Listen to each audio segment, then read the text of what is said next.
咁大家好啦，我係張樂芬。咁今日咧，去高雄去長庚紀念醫院度做除毛，做大髀同埋私處嘅除毛。咁點解要做除毛咧？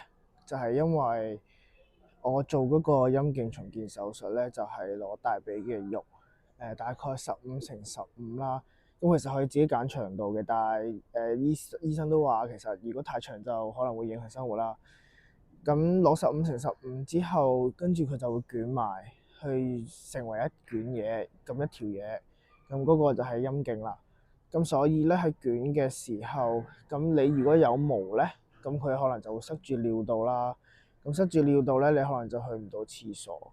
咁去唔到廁所點算啊？咁就要做完之後就要再翻去高雄度揾醫生再清理啦。咁佢都有講過一個案例，就係有個朋友啦，即係跨性別嘅朋友啦，就係除唔乾淨咁，跟住真係做完之後尿道三毛堵塞咗，咁佢最後係要真係再做手術去清翻嗰啲毛髮咯。咁所以為咗自己唔使受咁嘅苦，即係唔使再翻做多幾次，咁我決定係7月做手術，我1月開始除毛，咁希望就會冇咁容易生翻啲毛啦。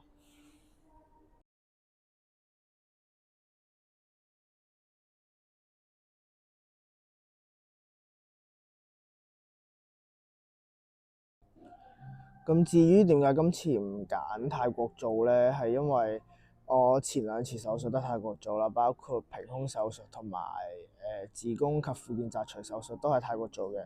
但係我發現即使你同佢哋講英文或者中文，其實佢哋都唔係好清楚，好真係完全 get 到你講乜嘢。咁所以我覺得一個同一語言嘅溝通係好緊要嘅，因為呢個陰莖重建手術係比起前兩次手術係一個頗為大，即係比較重要嘅手術啦。所以我係喺泰國有問過嘅，咁我亦都喺台灣諮詢咗係兩個地方嘅醫生啦。咁我最後係揀咗高雄嘅長庚紀念醫院嘅陳醫師去做嘅。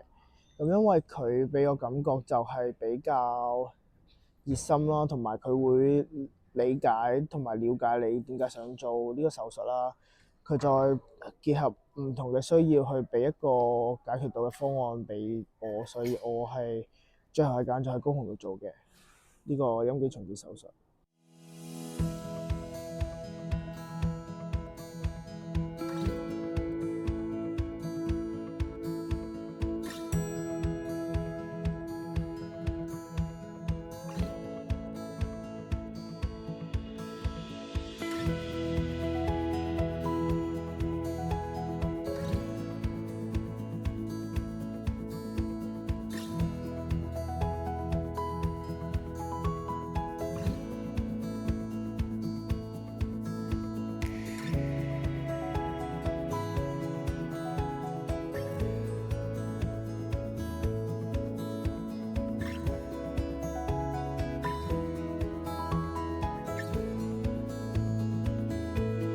啱啱出咗海關，而家去搭捷運過去長庚紀念醫院度。嚟到呢個搭捷運嘅地方嘅 lift，搭捷運嘅 lift。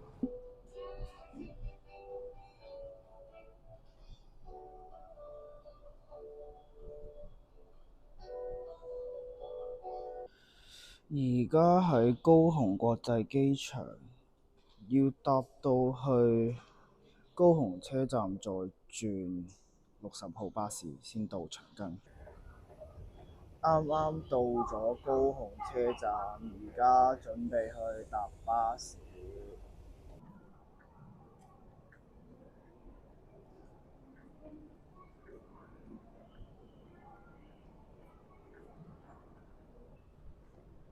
上到嚟呢個建國一路、中山一路嘅出口，跟住而家要行去對面搭60號過去長庚嘅醫院。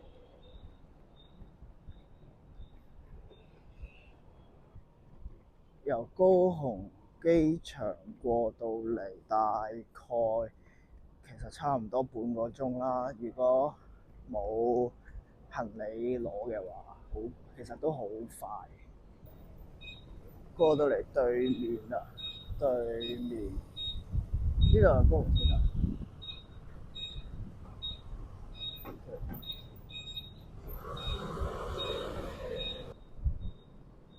行到呢度見到個 B 字，就係我要去嘅巴士站啦。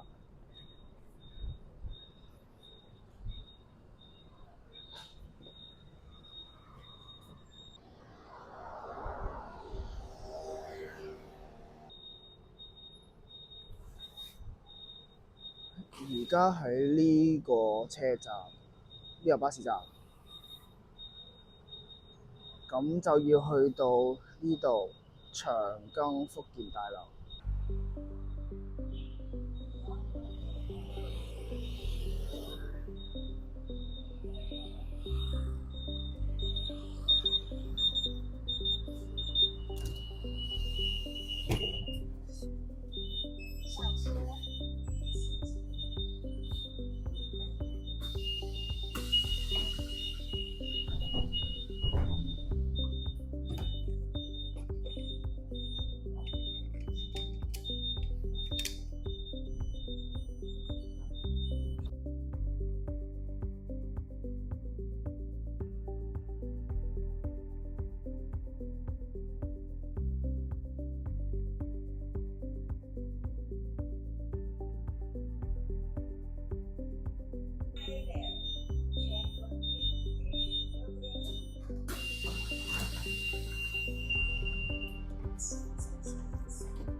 謝謝。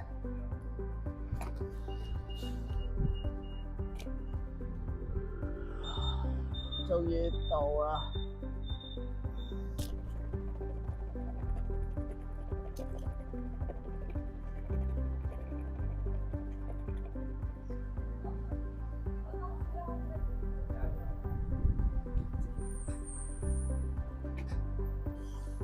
終於嚟到福建大樓啦！而家要去4樓美容中心度做除毛啦，準備。呢個就係長庚紀念醫院福建大樓嘅每一層有嘅嘢。而家去5樓。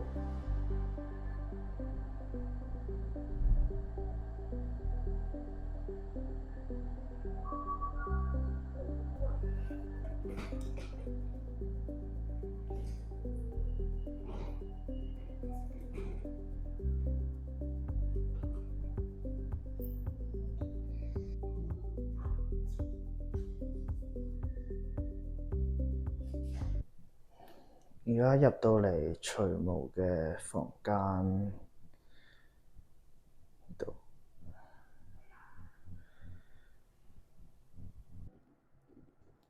準備搽麻藥啦！而家呢度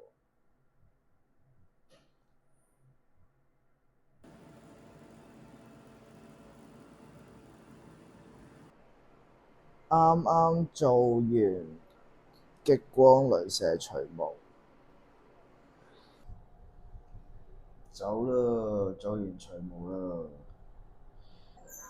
而家等去繳費處嗰度畀錢。